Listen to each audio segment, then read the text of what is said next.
Hello and welcome back. This is video number 7, and we're going to pick off where we left off. This is basically the purchase funnel. And like I said, the main difference is that this is a little bit more complex. The abandoned cart is kind of the first step. All right, so with a purchase funnel, it's basically, it could be an e-commerce store, it could be a sales page. For whatever reason, it could be whatever you want. You're just selling something. So they land on this initial page, which we talked about, the view content, and then they get to sent to the add to cart. If they, land on the add to cart, but they don't land on the purchase page, then we can create a custom audience. Like I said, if there's no option to embed the Facebook pixel onto the order form, there's a workaround by using ClickMeter. So I'm going to put clickmeter.com. Just to clarify that a little bit. There we go. So what happens after the purchase? Well, many of you, depending on what you're selling, you could upsell them. You could offer a one-time offer. So you want to be able to track all of that.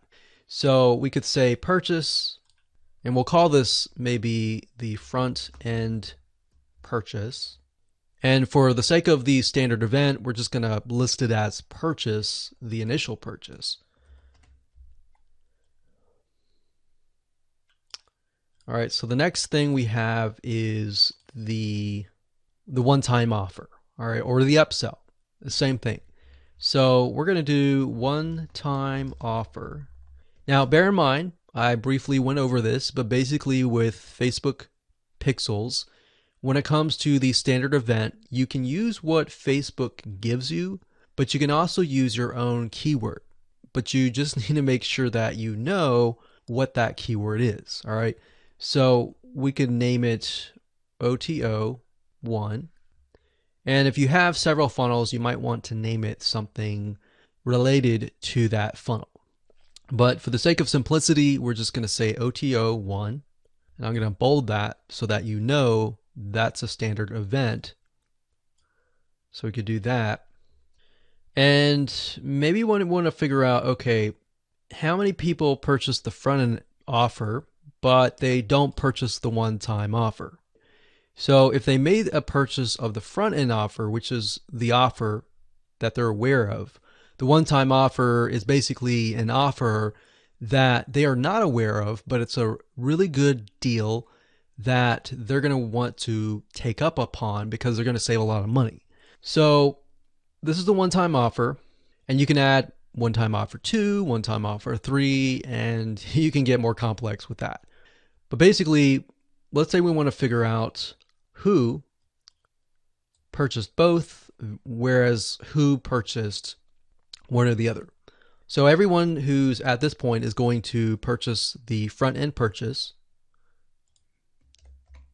So what we want to do here is we want to create a custom audience. So let me scroll over here so that you can see it better.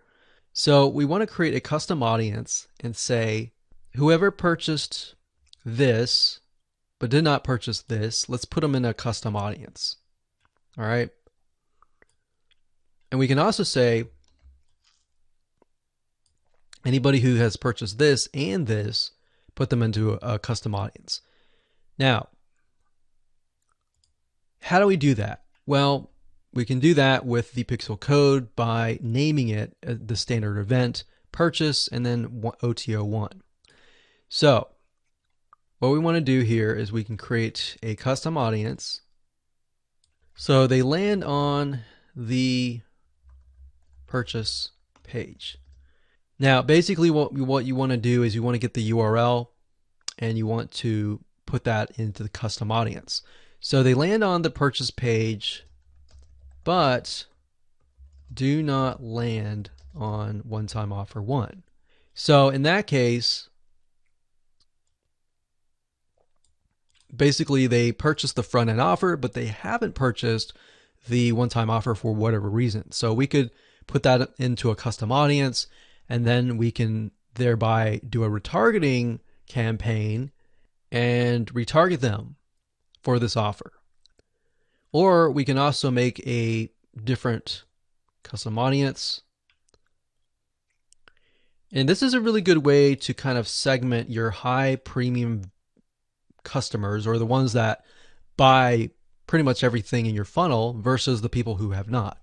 So you could advertise something like premium material to this specific audience here. So for this one, they landed on both the purchase front end and the OTO one.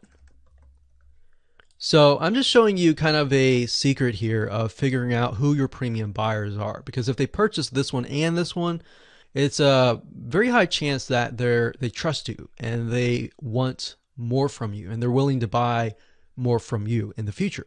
So these could be kind of your specialists where you give them a discount, or this one too. So basically, this is a way to create custom audiences.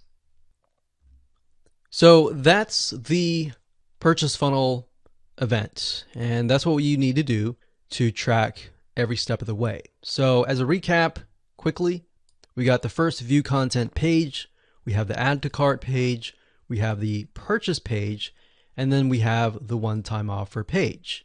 And then if you want to get all fancy and you want to create the custom audiences, you can.